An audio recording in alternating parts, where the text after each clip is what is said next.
Hello students, welcome to lecture. स्वागत है आपका इस वीडियो में। मेरा नाम है विशाल तिवारी और आज हम बात करने वाले हैं मोशन इन स्ट्रेट लाइन के लेक्चर नंबर 9 की। पार्ट 7 और पार्ट 8 में मैंने बताया था कि ग्राफ को कैसे ड्रॉ करते हैं किसी मोशन के, और किसी मोशन का अगर ग्राफ दिया है तो उस मोशन को कैसे समझेंगे। मैंने स्लोप के बारे में बताया था, मैंने एरिया के बारे में बताया था और सब पे हमने न्यूमेरिकल्स भी अटेम्प्ट किए थे। सो अगर आपने अभी उन वीडियोस को नहीं देखा तो आप उसे जाके देख लो, फिर यहाँ पे कंटिन्यू करो। बात करते हैं कि आज क्या हम लोग पढ़ने वाले हैं। आज हम लोग पढ़ेंगे equations of motion under gravity. Actually ये कोई अलग से टॉपिक नहीं है, कोई नई चीज़ नहीं है, बट बुक्स में कई बार दिया होता है तो मैंने सोचा बता दूं, नहीं तो आपको लगे कि मैंने ये टॉपिक मिस कर दिया। So equations of motion under gravity और ब्रैकेट में मैंने लिखा है फ्री फॉल। तो सबसे पहले तो ये समझना जरूरी है कि फ्री फॉल एक्चुअल में होता क्या है। देखो, जब कोई बॉडी कंप्लीटली ग्रेविटी के इन्फ्लुएंस में मूव करती है तो उसे हम लोग बोलते हैं फ्री फॉल, यानी कि उस पर और कोई फोर्स ना लग रहा हो, सिर्फ ग्रेविटी लग रही हो। एग्जांपल के तौर पे मैंने इस मार्कर को अगर मैं छोड़ दूं तो क्या होगा, इस पे सिर्फ और सिर्फ ग्रेविटेशनल फोर्स लगेगा। ठीक है, एयर का रेजिस्टेंस लगेगा, बट उस चीज को यहाँ पे हम निगलेक्ट करेंगे, वो वर्क पावर एनर्जी में हम लोग देखेंगे। ठीक है, बट अभी के लिए यहाँ पे हम मानेंगे कि एयर का रेजिस्टेंस नेग्लिजिबल है और जो इस पे फोर्स लग रहा है वो सिर्फ और सिर्फ एक ही फोर्स लग रहा है। कौन सा? अभी तो मैंने पकड़ा है, मेरा भी फोर्स लग रहा, बट अगर इसमें इसे छोड़ दूं तो यहां से यहां तक आने के बीच में जो रास्ता था उस पे क्या कौन सा फोर्स लग रहा था? सिर्फ और सिर्फ ग्रेविटेशनल फोर्स। सो जब कोई भी बॉडी मूव करती है केवल ग्रेविटी के इन्फ्लुएंस में तो हम लोग बोलते हैं कि फ्री फॉल हो रहा है।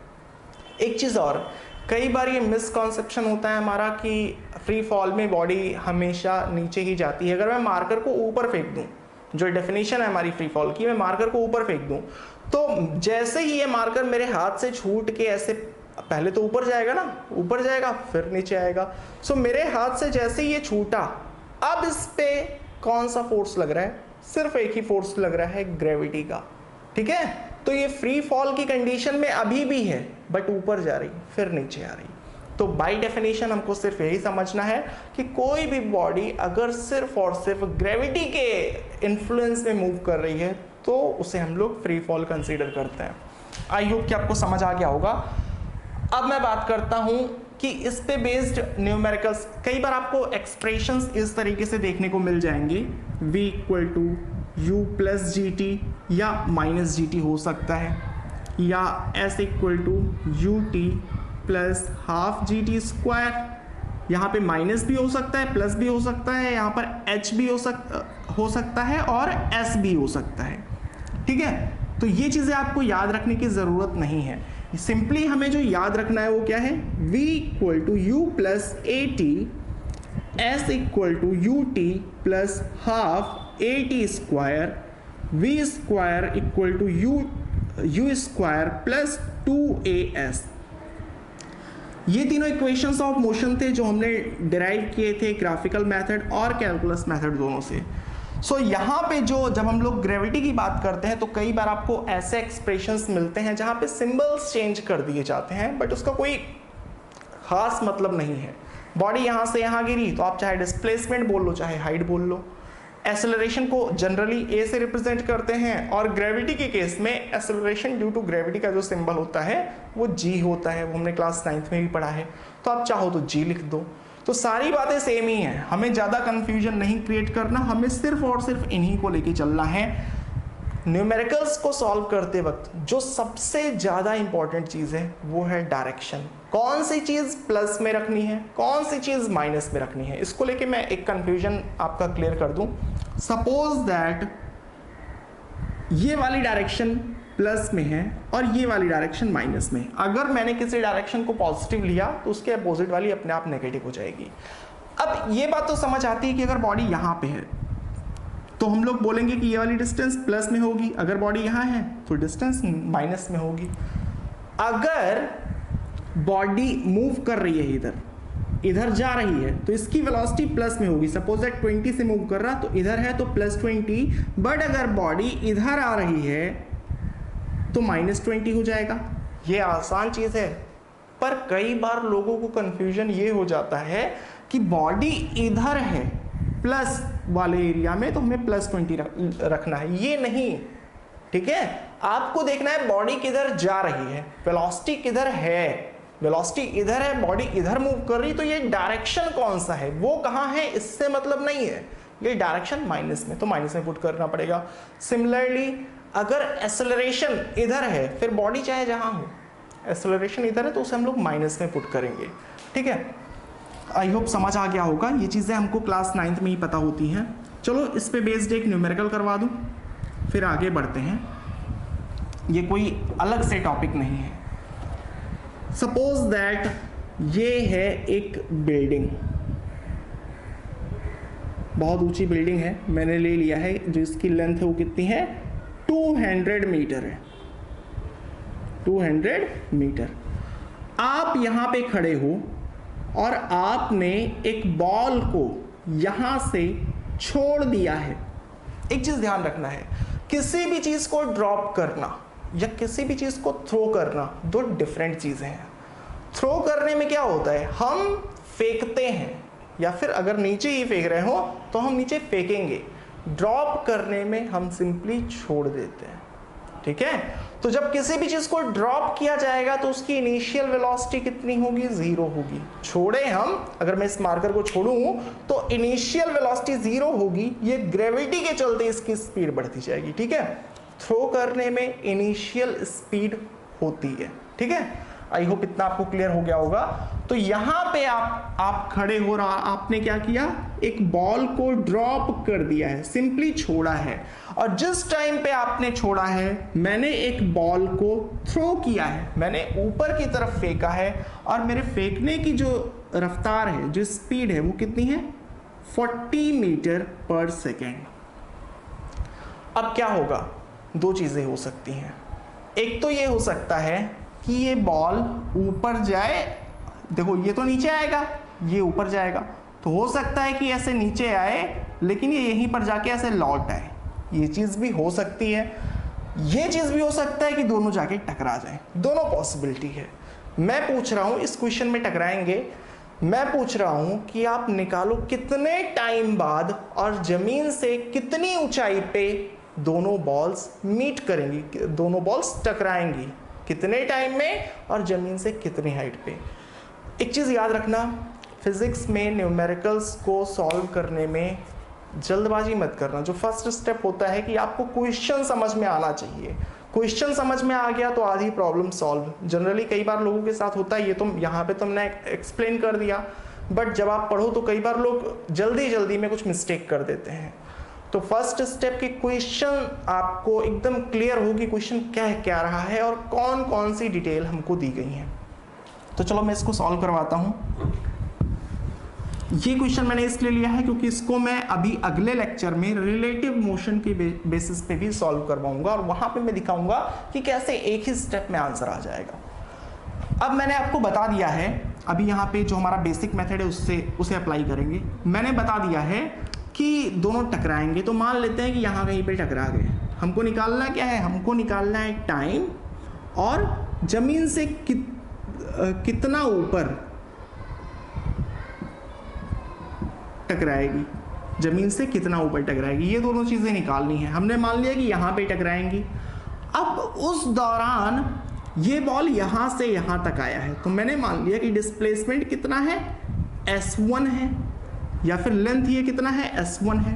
ये बॉल यहां से यहां तक गया है, तो इसका जो लेंथ है वो कितना है, S2 है। अब मैंने मान लिया कि ऊपर वाली डायरेक्शन प्लस पॉजिटिव है और नीचे वाली डायरेक्शन नेगेटिव है। ऊपर वाली डायरेक्शन पॉजिटिव, नीचे वाली डायरेक्शन नेगेटिव। हमको S1 निकालना है और S2 निकालना है। ऊपर वाली बॉल S1 ट्रेवल की, नीचे वाली बॉल S2 ट्रेवल की, दोनों मीट कर रहे हैं। तो एक चीज तो समझ आती है ना कि S1 plus S2 equal to 200 होगा, ठीक है। अब यहां से आप एक चीज का ध्यान रखना कि मैंने ऊपर वाली डायरेक्शन को पॉजिटिव लिया है, तो S2 तो प्लस में आएगा, बट S1 किस में आएगा, S1 नीचे की तरफ आ रहा है इधर, तो S1 हमारा माइनस में आएगा। बट सपोज एग्जाम्पल के तौर पे मैंने बोल दिया -50 मान लो कि -50 आ गया, तो हमें ये चीज समझनी है कि माइनस साइन क्या रिप्रेजेंट कर रहा है कि बॉल नीचे आ रही, ठीक है। सो -50, लेकिन इसकी लेंथ कितनी है 50 है, तो हमें वो 50 ऐड करना है, 50 प्लस समथिंग इक्वल टू 200, ठीक है। आई होप आपको समझ आ गया होगा। चलो सबसे पहले मैं S1 निकालता हूं। ग्रेविटी किधर लगेगी, ग्रेविटी तो डाउनवर्ड डायरेक्शन में ही लगेगा, सो ये है G। सो S1 की वैल्यू क्या होगी, मैं फर्स्ट बॉल के लिए देख रहा, S equal to UT plus half AD square होता है, UT plus half AT square.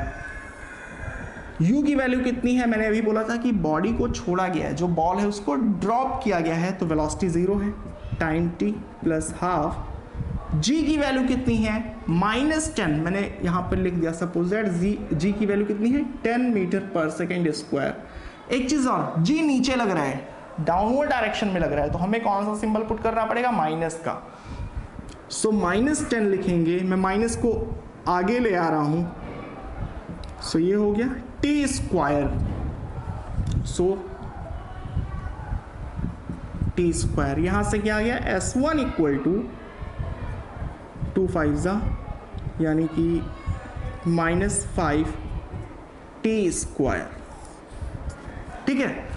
मैंने क्या बोला था कि S1 नेगेटिव में आएगा, क्यों नेगेटिव में आएगा भाई, बॉडी यहां से यहां आ रही है, यानी डिस्प्लेसमेंट इधर हो रहा है और डाउनवर्ड वाली डायरेक्शन नेगेटिव है। सो ये माइनस साइन हमको सिर्फ ये बता रहा है कि ये वाली जो लेंथ है, जो डिस्प्लेसमेंट है वो नेगेटिव है, नीचे जा रही है बॉल, ठीक है। पर हमें क्या लेना है S1, हमें तो ये प्लस में लेना है ना, जैसे S1 plus S2 equal to 200, दोनों को हमें प्लस में लेना पड़ेगा ना, तो ये चीज हमें समझना है। इस सिंबल का सिर्फ यही मतलब है कि बॉडी नीचे जा रही। सो यहां पे मैं लिख ले रहा हूं S1 equal to 5t square in magnitude, in magnitude. चलो निकालते हैं S2 कितना होगा। So S2 equal to S equal to UT plus half AT square होता है, S equal to UT plus half AT square. U की value कितनी है, देखो बॉडी को ऊपर की तरफ फेंका गया है, इनिशियल वेलोसिटी कितनी है 40 है और ऊपर की तरफ है मतलब +40। सो U T की वैल्यू T ही लेंगे। अच्छा एक चीज और, जब दोनों टकराएंगी, आपने ऊपर से छोड़ा है, मैंने नीचे से फेंका है, दोनों सेम टाइम में टकराएंगी ना, यानी कि एग्जांपल के तौर पे अगर 8 सेकंड में दोनों यहाँ पे मिल रही हैं, तो 8 सेकंड में ये यहाँ से यहाँ पहुंची है और 8 ही सेकंड में ये यहाँ से यहाँ पहुंचा है, ठीक है। ये चीज तो समझ आती है। सो टाइम को मैं t मैंने यहाँ पे भी पुट किया था और t ही मैं यहाँ भी पुट करूंगा। So S equal to UT plus half, acceleration कितना होगा, एसेलरेशन फ्री फॉल का केस है तो एसेलरेशन तो हमारा डाउनवर्ड होगा, -10। सो माइनस को मैंने आगे लिख लिया, 10t स्क्वायर। यहां से क्या आ जाएगा 40t माइनस 5t स्क्वायर, ये आ गया S2। मैं रब कर रहा हूं। अच्छा हाँ, या एक चीज ये आप मत बोलना कि यहाँ पे मैंने -5t स्क्वायर को प्लस में कर लिया और यहाँ पे मैं कुछ नहीं कर रहा हूं। यहाँ पे ये ओवरऑल क्वांटिटी माइनस में आ रही थी, ये ओवरऑल क्वांटिटी प्लस में आएगी, तो इसको प्लस में कन्वर्ट करने की जरूरत ही नहीं। कहने का मतलब सपोज दैट ये 100 आ गया और अगर ये 20 आ गया तो 100 माइनस 20 ये 80 आएगा, ऑलरेडी पॉजिटिव में होगा, बट यहाँ पे ये नेगेटिव में था, ठीक है। चलो इतनी चीजें क्लियर हो गई। अब हमको क्या करना है, हमको simply S1 plus S2, S1 plus S2 equal to 200। S1 की वैल्यू कितनी है 5t स्क्वायर, S2 की वैल्यू कितनी है 40t minus 5t square equal to 200। इतनी चीज आ गई, इसको सिर्फ हमें सॉल्व करना है। 5t स्क्वायर से 5t स्क्वायर कैंसिल आउट हो जाएगा, 40t equal to 200, so t equal to 200 by 40 यानी कि 5 सेकेंड। कितने टाइम में दोनों बॉल्स टकराएंगी, 5 सेकेंड में टकराएंगी। अब 5 सेकेंड में टकराएंगी तो हमें ये निकालना है हाइट। देख लो कि 5 सेकेंड में बॉडी कितना ट्रेवल करेगी, S2 equal to UT plus half AD square. अभी मैंने जो एक्सप्रेशन निकाला था, चलो फिर से निकाल लेता हूँ। U कितना था 40 था, टाइम कितना है 5 है, माइनस हाफ, माइनस क्यों लिया है मैंने, G -10 है, सो माइनस को मैंने आगे लिख लिया है, half T square. So S2 equal to 200 minus 125 equal to 75। So 5 second में दोनों बॉल्स टकरा रही हैं और 5 सेकेंड में नीचे वाला बॉल कहाँ पहुंच रहा है? 75 मीटर ऊपर पहुंच रहा है। अब अगर कोई आपसे पूछे कि बताओ ऊपर वाला बॉल कितना ट्रेवल किया, तो हम लोग सीधे सीधे निकाल लेंगे कि भाई 75 अगर ये गया है और ये भी यहाँ पहुँच गया है, दोनों को मिला के 200 है, तो ये कितना हो जाएगा? 125। आप निकालना चाहो तो निकाल भी सकते हो। सो आई होप कि आपको समझ आ गया होगा। एक चीज़ आप याद रखना, फ्री फॉल के केस में या जब हम लोग किसी भी बॉल को ड्रॉप करते हैं या उछालते हैं, चलो उछालने का एग्जांपल लेते हैं। आपने किसी भी बॉल को फेंका ऊपर की तरफ, बॉल क्या होगा? बॉल ऊपर जाती जाएगी, यहाँ कहीं पे इसकी स्पीड 0 होगी, फिर बॉल नीचे आएगी।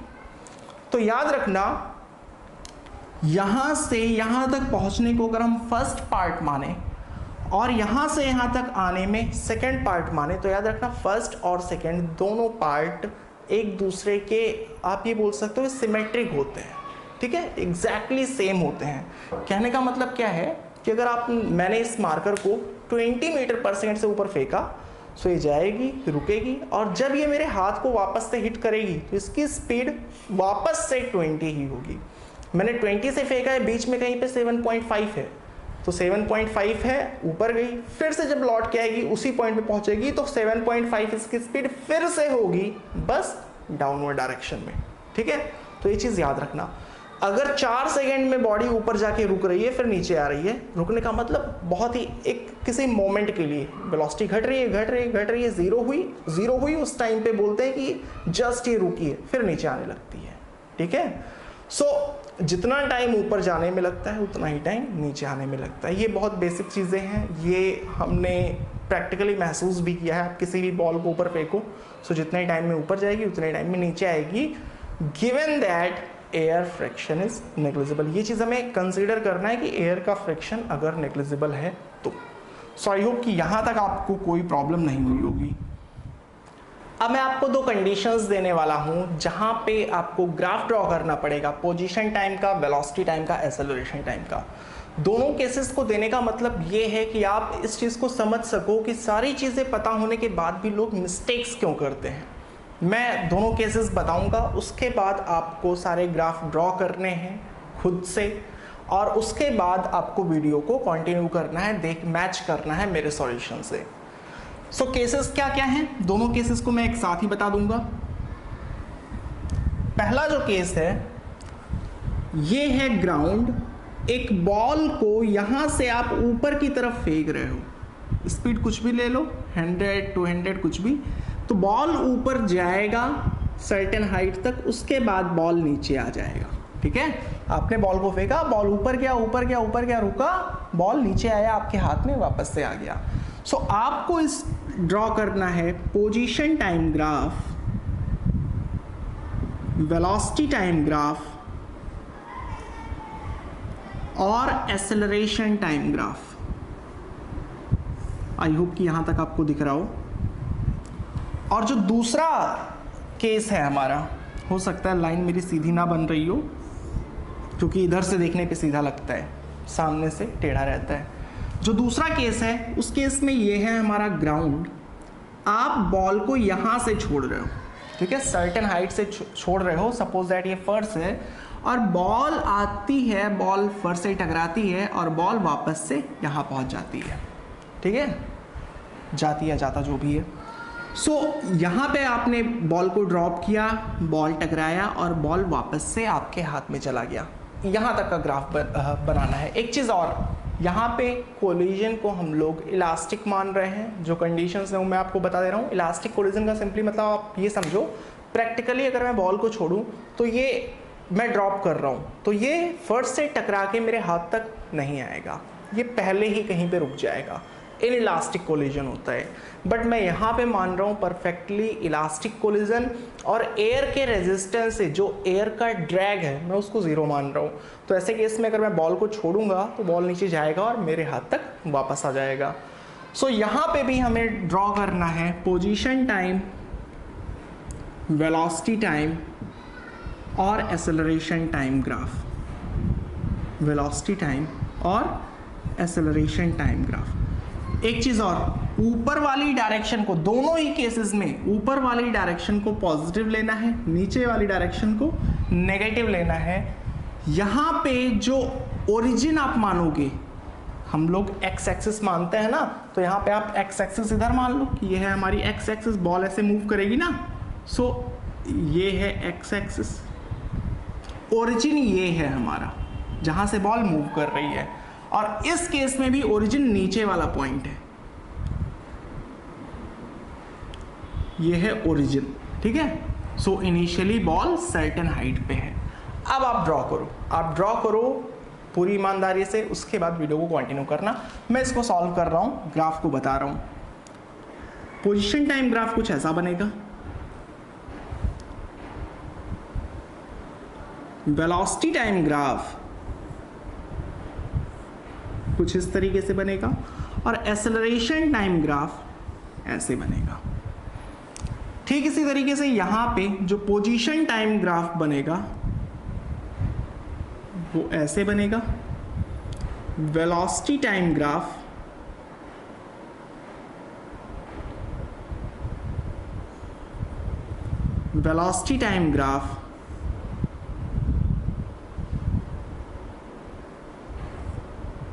ऐसे बनेगा, और एक्सेलरेशन टाइम ग्राफ ऐसे। अब मैं एक्सप्लेन करता हूँ, हो सकता है कि आपने जो बनाया हो वो भी सही हो, या आपने जो सोचा हो उससे मैच कर रहा हो। अगर ऐसा है तो कॉन्ग्रेचुलेशंस, ठीक है, बट जनरली लोग नहीं बना पाते। एक्सप्लेन करता हूँ कैसे। सबसे पहली बात, ये मोशन है कैसा, ये नॉन यूनिफॉर्म मोशन है। मैंने बताया था यूनिफॉर्म मोशन क्या होता है, जहाँ पर इक्वल सेकेंड में, इक्वल टाइम में बॉडी इक्वल डिस्टेंस कवर करे। अब अगर आप बॉल को छोड़ रहे हो फिर ऊपर फेंक रहे हो, तो पहले सेकेंड में बॉल ज़्यादा कवर करेगी, दूसरे सेकेंड में कम, तो ये नॉन यूनिफॉर्म मोशन है। बट यूनिफॉर्म एक्सेलरेशन है, ये चीज़ मैंने बताया था। यूनिफॉर्म एक्सेलरेशन क्यों भाई, ये ग्रेविटी के अंदर मूव कर रहा है। जब हम लोग बॉल को फेंकते हैं ऊपर या बॉल को छोड़ते हैं, तो जो एकमात्र फोर्स एक्ट कर रहा है, the only force that acts on the ball is gravitational force. सिर्फ एक ही फोर्स एक्ट कर रहा है, तो उस केस में एक्सेलरेशन सिंपली g होगा, और g की वैल्यू कांस्टेंट होती है 9.8। सो दोनों में हमें एक्सेलरेशन टाइम ग्राफ बनाने में तो बिल्कुल प्रॉब्लम नहीं होनी चाहिए। क्यों? दोनों ही केस में g नीचे है, और कितना है 9.8 है। नीचे का मतलब माइनस में बनाना है, क्योंकि ऊपर वाली डायरेक्शन प्लस में है, तो माइनस में बनाना है, और वैल्यू कितनी है 9.8, यानी कांस्टेंट रखना है। सो दोनों में हमें एक्सेलरेशन टाइम ग्राफ बनाने में कोई प्रॉब्लम नहीं होनी चाहिए। ये मीटर पर सेकंड स्क्वायर में है। चलो वेलोसिटी की अगर बात करें, वेलोसिटी की अगर बात करें तो देखो, जब आप बॉल को ऊपर फेंक रहे हो, ऑब्जर्व करना इस चीज को, जब आप बॉल को ऊपर फेंकते हो तो आपने ताकत लगा के ऊपर फेंका है। मतलब स्टार्ट में, एग्जांपल के तौर पे 50 मैं ले लेता हूं वैल्यू। सो स्टार्ट में जब आपने फेंका है, तो जैसे ही आपके हाथ से वो छूटा है, उस टाइम पे उसकी वेलोसिटी किधर है? ऊपर की तरफ है। ऊपर की तरफ मतलब पॉजिटिव है। सो प्लस 50, उसके बाद वेलोसिटी घटती जाएगी, घटती जाएगी, घटती जाएगी, 0 हुई, फिर डायरेक्शन इसका चेंज हो जाता है। हमें समझ आता है ना कि भाई बॉल यहां से ऊपर गई, ऊपर गई, ऊपर गई, फिर उसके बाद बहुत स्मॉल टाइम के लिए, किसी पर्टिकुलर टाइम पे इसका डायरेक्शन चेंज हो जाएगा, ठीक है।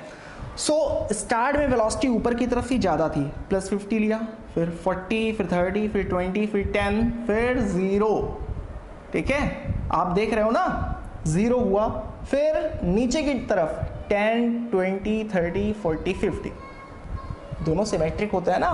तो यहाँ पे जो चेंज आ रहा है वेलोसिटी में, वो यूनिफॉर्मली आ रहा है। हर सेकेंड 10 वैल्यू कम हो रही, 50 से 40, 30, ठीक है।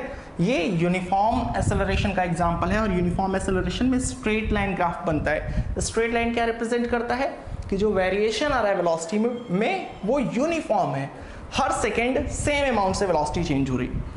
तो स्टार्ट में 50 है, एक सेकेंड बाद 40 हुआ, अगले सेकेंड में 30, फिर 20, फिर 10, फिर 0 हुआ, फिर अगले सेकेंड में 10 हुआ, ऊपर पहुंचने के बाद फिर 10 हुआ, लेकिन डाउनवर्ड डायरेक्शन में, डाउनवर्ड है इसीलिए हमने इसको नेगेटिव वाले एरिया में बनाया है, इधर नेगेटिव है इधर पॉजिटिव है, ठीक है। 10 हुआ, फिर 20, फिर 30, फिर 40, फिर हमारे हाथ में आएगा तो 50, ये चीज़ बन गई।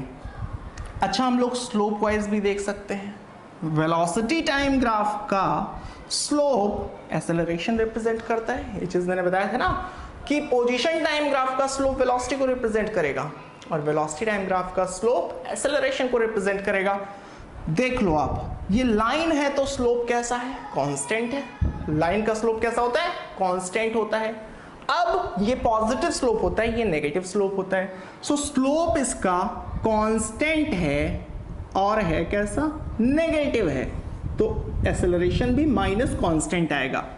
दिखाई पड़ रहा है ना, -9.8 आ रहा है तो फॉलो कर रहे हैं। पोजीशन टाइम ग्राफ की बात करें, स्टार्ट में वेलोसिटी बहुत ज़्यादा है और प्लस में है। स्टार्ट में बॉल ऊपर जा रही है, 50 से हमने फेंका था, 50 सिर्फ मैं समझाने के लिए ले रहा हूँ, 50 से हमने फेंका था ऊपर की तरफ, तो 50 फिर 40, यानी कि वेलोसिटी ऊपर की तरफ घटती जा रही है। सिंपली आपको क्या करना है, पोजीशन टाइम ग्राफ का जो स्लोप होता है वो वेलोसिटी को रिप्रेजेंट करता है। वेलोसिटी स्टार्ट में ज़्यादा है, मतलब स्लोप स्टार्ट में ज़्यादा होना चाहिए। फिर वेलोसिटी घटती जा रही है, मतलब स्लोप घटता जाएगा घटता जाएगा। तो अगर इसको हम लोग एक हार्ड वायर माने और अगर मैं मार्कर को पुट करूँ तो स्टार्ट में स्लोप बहुत ज़्यादा है, स्लोप घटता गया घटता गया घटता गया, स्लोप 0 हो गया। इसीलिए मैंने ये लाइन को ड्रॉ किया है कि जहाँ पे स्लोप 0 है इसका मतलब वेलोसिटी उस जगह पे 0 होगी। फिर बॉल ऊपर गई, उसके बाद बॉल नीचे आने लगी। देखो आप, बॉल कभी भी माइनस में नहीं जा रहा है, ये ओरिजिन है, तो बॉल तो हमेशा प्लस में है ना, यहाँ तक गया, यहाँ से इधर, यहाँ से इधर, बॉल की पोजीशन हमेशा प्लस में है, तो ये पूरे का पूरा ग्राफ ऊपर बना। बट वेलोसिटी, पहले वेलोसिटी प्लस में थी फिर माइनस में हुई। तो अगर आप इसके स्लोप वाइज देखो, पोजीशन टाइम ग्राफ का स्लोप वेलोसिटी को रिप्रेजेंट करता है। स्लोप ज़्यादा है पॉजिटिव है, देखो वेलोसिटी ज़्यादा है पॉजिटिव है, स्लोप घटता जा रहा है, वेलोसिटी घटती जा रही है। स्लोप जहाँ 0 हुआ वेलोसिटी 0, फिर स्लोप थोड़ी नेगेटिव और नेगेटिव और नेगेटिव और बहुत ज़्यादा नेगेटिव, ठीक है। सो ये बना हमारा ग्राफ। इसकी भी बात कर लेते हैं, ध्यान से समझना। इसमें क्या था, हमने बॉल को छोड़ा था, यहाँ से हमने बॉल को छोड़ा था, बॉल आया फर्श से टकराया, इलास्टिक कोलिजन हुआ और वापस से हमारे हाथों में चला गया। अब अगर आप प्रैक्टिकली इस मोशन को समझना चाहो तो क्या होता है, हमने बॉल को छोड़ा, बॉल को छोड़े, बॉल की वेलोसिटी बढ़ती जाएगी बढ़ती जाएगी बढ़ती जाएगी, फिर फर्श से टकराने के बाद तुरंत उसका जो डायरेक्शन है चेंज हो जाएगा। एक चीज़ हमें ये समझ आती है ना कि मोशन सिमेट्रिक है, फर्श से टकराने से पहले और टकराने के बाद जो मोशन है वो सिमेट्रिक है। सिमेट्रिक बोलने का मतलब कि अगर फर्श से ये 40 मीटर पर सेकंड से टकरा रहा है तो जब वापस रीबाउंड होगा ऊपर तो भी उसकी वेलोसिटी 40 मीटर पर सेकंड होगी, तभी तो वापस से हमारे हाथ में आएगा ना। तो ये चीज़ हमें समझ आती है। तो कहने का मतलब जो टक्कर हो रहा है, जो कोलिजन हो रहा है, उसके पहले बॉल इधर जा रही थी और कोलिजन के जस्ट बाद बॉल इधर ऊपर आ रही थी। ये चीज़ हमें समझ आनी जरूरी है। एक्सेलरेशन टाइम ग्राफ में कोई डाउट था ही नहीं। कोई भी बॉडी जो फ्री फॉल के केस में है, ठीक है, जिस पे सिर्फ और सिर्फ ग्रेविटी एक्ट कर रही है, उसका एक्सेलरेशन तो -9.8 ही होगा अगर हमने नीचे वाली डायरेक्शन को माइनस लिया है तो इस केस में नीचे वाली डायरेक्शन नेगेटिव थी तो ग्रेविटी हमेशा नीचे ही एक्ट करती है, ठीक है, सेंटर ऑफ अर्थ की डायरेक्शन में। सो ये तो हमारा बन गया। वेलोसिटी की बात करें, अब समझते हैं मोशन को। आपने बॉल को छोड़ा था, बॉल को आपने छोड़ा था तो इनिशियल वेलोसिटी इसकी क्या होगी, इनिशियल वेलोसिटी होगी 0 मीटर पर सेकंड। किसी भी चीज़ को आप ड्रॉप करते हो तो उसकी वेलोसिटी 0 होती है। वेलोसिटी बढ़ती जाएगी, देखो बॉल किस डायरेक्शन में मूव कर रहा है, बॉल इधर जा रहा है कहाँ, उससे मतलब नहीं है तो plus something, suppose that plus 50 metre पे है उससे मतलब नहीं है, वो पोजीशन पे इंपैक्ट डालेगा। बट कहाँ से फेंक रहे हैं, मतलब किस डायरेक्शन में जा रही है, बॉल नीचे जा रही है। नीचे जाने का मतलब वेलोसिटी नीचे बढ़ रही है। 0 से, सपोज दैट एग्जांपल के तौर पे मैं बताता हूँ, 0 था, फिर -10 मीटर पर सेकंड, माइनस क्या रिप्रेजेंट कर रहा है, बॉल नीचे जा रही है, -20, -30, -40, -50, ठीक है, माइनस में वैल्यू बढ़ रही है, यूनिफॉर्मली बढ़ रही है क्योंकि जी एक्ट कर रहा है। यूनिफॉर्मली के लिए हमें क्या बनाना पड़ेगा, स्ट्रेट लाइन बनाना पड़ेगा और वेलोसिटी माइनस में बढ़ती जा रही है, तो ग्राफ कैसा बनेगा, ऐसा बनेगा। अब यहां पे मैंने एक लाइन ड्रॉ कर लिया है, ठीक है, डॉटेड लाइन। ये क्या रिप्रेजेंट कर रहा है कि जैसे टक्कर हुआ, अब आप ये चीज समझना, फर्श है, जैसे टक्कर हुआ, टक्कर के जस्ट पहले बॉल की डायरेक्शन इधर थी, टक्कर के जस्ट बाद बॉल की डायरेक्शन चेंज हो जाएगी, यानी उसी पर्टिकुलर टाइम पे बॉल का डायरेक्शन चेंज हो रहा है। तो वो टाइम कौन सा है, ये वाला टाइम है। इसके पहले, जस्ट पहले आप 1 मिलीमीटर भी इधर आओगे ना, तो बॉल वैल्यू कितनी है वेलोसिटी की, नेगेटिव है। नेगेटिव का मतलब नीचे जा रही थी, बट 1 मिलीमीटर भी अगर इसके इधर जाओगे तो वेलोसिटी पॉजिटिव मिलेगी, इसका मतलब बॉल ऊपर जा रही थी, ठीक है। सो ये कोलिजन वाला टाइम है, टक्कर के जस्ट पहले वेलोसिटी नीचे, कोलिजन के जस्ट बाद वेलोसिटी ऊपर। एक चीज मैंने और बोला था कि अगर 50 से टकरा रही है तो जब ये फर्श से वापस रीबाउंड होगी तो उसकी वेलोसिटी 50 ही होगी, इसीलिए ये दोनों जो हाइट है ना, ये -50 होगा तो ये +50 होगा। 50 मैंने सिर्फ समझाने के लिए लिया है। तो देखो यहां से आया, टक्कर हुआ, टक्कर के बाद डायरेक्शन चेंज हुआ, इतनी चीज तो हमें समझ आ गई।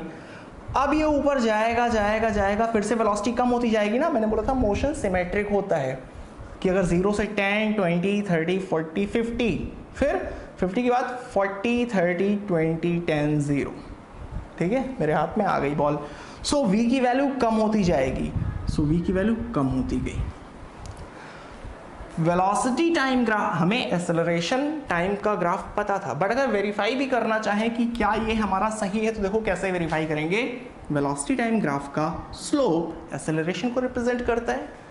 एक्सेलरेशन एक्चुअल में है क्या, -9.8, बोले तो माइनस कांस्टेंट है, ठीक है। सो कांस्टेंट है, इसका मतलब हमें लाइन ड्रॉ करना चाहिए वेलोसिटी टाइम में। सो लाइन ही तो है, जो भी बनाए हैं हम लाइन ही बनाए हैं। और इसका स्लोप कैसा है, स्लोप लाइन है तो इसका मतलब स्लोप कांस्टेंट है, और ऐसे है, दोनों लाइन हमारी इसी तरीके से है, मतलब माइनस है। सो ये फॉलो कर रहा है, ठीक है। तो यानी कि ये ग्राफ वेरीफाइड है, सही है। चलो पोजीशन टाइम ग्राफ की बात कर लेते हैं। अब ओरिजिन हमारा ये है, ओरिजिन अगर हम लोग इसे मानते तो ग्राफ हमारा नीचे शिफ्ट हो जाता, क्यों, क्योंकि बॉल नेगेटिव में आती। बट ओरिजिन मैंने इसे माना है, तो देखो क्या होगा, बॉल को मैंने यहां से छोड़ा है, मान लो 100 मीटर है। सो x की वैल्यू 100 से 90, 80, 70, 60, 0 पे आएगी। फिर 0 के बाद फिर से 10, 20, 30, 40, 50, 60, ये नेगेटिव में नहीं जा रहा, तो यानी कि ग्राफ पोजीशन टाइम का ऊपर ही बनेगा। अब स्टार्ट में ज़्यादा है, x की वैल्यू स्टार्ट में ज़्यादा है, फिर x कम होता जा रहा है, यानी ज़्यादा से कम लाना है, 100 से 0 लाना है, 100 से 0 लाना है। बट कैसे लाना है, लाने के कई सारे तरीके होते हैं, मैंने आपको बताया था। चाहो तो आप स्ट्रेट लाइन में लेके जाओ, चाहो ऐसे लेके जाओ, चाहो ऐसे लेके जाओ। बट इस चीज़ का हमें ख्याल रखना है कि स्टार्ट में वेलोसिटी कितनी है। स्टार्ट में वेलोसिटी हमने उसको ड्रॉप किया है, तो स्टार्ट में वेलोसिटी उसकी 0 है, वेलोसिटी 0 है, इसका मतलब पोजीशन टाइम ग्राफ का स्लोप स्टार्ट में 0 होना चाहिए। ये चीज हमें समझ आनी चाहिए। सो पोजीशन टाइम ग्राफ का स्लोप, अब यहां से अगर हमें यहां लाना है, स्ट्रेट लाइन बना नहीं सकते क्योंकि वेलोसिटी कांस्टेंट हो जाएगी। ऐसे बना देंगे तो स्लोप ज्यादा नेगेटिव हो जाएगा, नेगेटिव का मतलब बहुत हाई स्पीड है। स्लोप 0 रखने के लिए स्टार्ट में हमें ऐसे बनाना पड़ेगा कि स्टार्ट में स्लोप 0 हो, तो मैंने वैसा ही ग्राफ बनाया है, ठीक है, कि स्टार्ट में स्लोप 0 हो। अब वेलोसिटी नीचे बढ़ती जा रही है, स्लोप देखो बढ़ता जा रहा है, किस में बढ़ता है जा रहा है, माइनस में बढ़ता जा रहा है। टकराने के बाद वेलोसिटी अचानक से प्लस में हो गई, ज़्यादा हो गई, यानी कि स्लोप क्या होना चाहिए, प्लस में होना चाहिए, ज़्यादा होना चाहिए।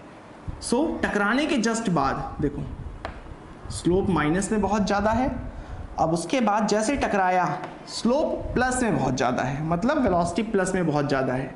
फिर उसके बाद वेलोसिटी कम होती गई, कम होती गई, कम होती गई, 0। कब 0 है, जब ये वापस से हमारे हाथ में आ गया है, बॉल टकराया फर्श से, बॉल वापस से हमारे हाथ में आ गया। सो आई होप कि आपको समझ आ गया होगा, बहुत ज़्यादा कॉम्प्लिकेटेड नहीं है। और अगर आपने सही बनाया था तो बहुत अच्छी बात है, अगर आपने नहीं सही बनाया था तो आप सीखो कि किस तरीके से हम लोग सिचुएशंस को समझते हैं, कैसे ग्राफ बनाते हैं, कैसे जो इन्फॉर्मेशन हमें पता हो उससे सबसे पहले आप ग्राफ ड्रॉ करो। मेरे पास एक्सेलरेशन टाइम का पता था कि भाई फ्री फॉल ऑब्जेक्ट है, माइनस नहीं बनेगा। फिर वेलोसिटी को मैंने ऑब्जर्व किया, एक्सेलरेशन कांस्टेंट था तो मैंने वेलोसिटी टाइम को स्ट्रेट लाइन बनाया। अब स्ट्रेट लाइन बनाने के बाद मैंने पोजीशन टाइम बनाया स्लोप को ऑब्जर्व करते हुए। तो ये स्टेप्स आपको जितने ज़्यादा क्लियर होंगे, आप जितनी ज़्यादा प्रैक्टिस करोगे उतना ही आपको कम डाउट होगा। सो आई होप कि आपको वीडियो पसंद आया होगा। वीडियो पसंद आया हो तो वीडियो को लाइक कर देना। अगले वीडियो में हम लोग इस चैप्टर को ख़त्म कर देंगे, रिलेटिव मोशन होगा। जो मैंने आज क्वेश्चन करवाया था स्टोन को छोड़ने वाला, कि एक बॉल आप, स्टोन नहीं बॉल था, कि एक बॉल आप ऊपर से ड्रॉप कर रहे हैं, दूसरा मैं फेंक रहा, दोनों कितने टाइम में मिलेंगे, उसके लिए मैंने S1 + S2 वाला करवाया था। उसको बहुत ही सिंपल मेथड से करके दिखाऊंगा कि कैसे रिलेटिव मोशन से हम लोग बड़े बड़े क्वेश्चंस को 1 या 2 स्टेप में सॉल्व कर सकते हैं। तो अगले लेक्चर में ये चैप्टर क्लोज हो जाएगा। उसके बाद मैं अपलोड करूंगा एक मास्टर वीडियो जो 2.5-3 या 3.5 घंटे का होगा, जिसमें मैं स्टार्ट से एंड तक हर एक टॉपिक को डिस्कस करूंगा, अपनी तरफ से एग्जाम्पल्स और क्वेश्चंस लगवाने की भी कोशिश करूंगा, और आई होप कि उतना सफिशिएंट होगा। बट अगर आप कंपटीशन के लिए देख रहे हो तो मेरा सजेशन ये है, आप सारे पार्ट देखो और ज़्यादा से ज़्यादा जितने भी क्वेश्चंस आप इकट्ठा कर पाओ उतनी प्रैक्टिस करो। जो भी डाउट हो वो कमेंट सेक्शन में करके बताओ। और इन केस मेरी टीचिंग मेथड में या फिर जिस तरीके से मैं पढ़ाता हूँ उसमें कहीं कोई डाउट होता हो या कोई कमी लगती हो तो स्वागत है, आप मुझे कमेंट में बता सकते हैं। मैं इम्प्रूव करने की कोशिश करूँगा, क्योंकि मैं आपको बेस्ट देना चाहता हूँ अपनी तरफ से, जो रियलिटी है। मैं बेस्ट नहीं पढ़ाता, मैं ये नहीं कह रहा, बट आप मुझे मेरी गलतियाँ बताओ, मैं डेफिनेटली उसमें इम्प्रूवमेंट करूँगा। आई होप आपको वीडियो पसंद आया होगा। वीडियो को लाइक कर देना, दोस्तों के साथ शेयर कर देना, चैनल को सब्सक्राइब कर लेना। मिलेंगे आपसे अगले वीडियो में, तब तक के लिए बाय बाय।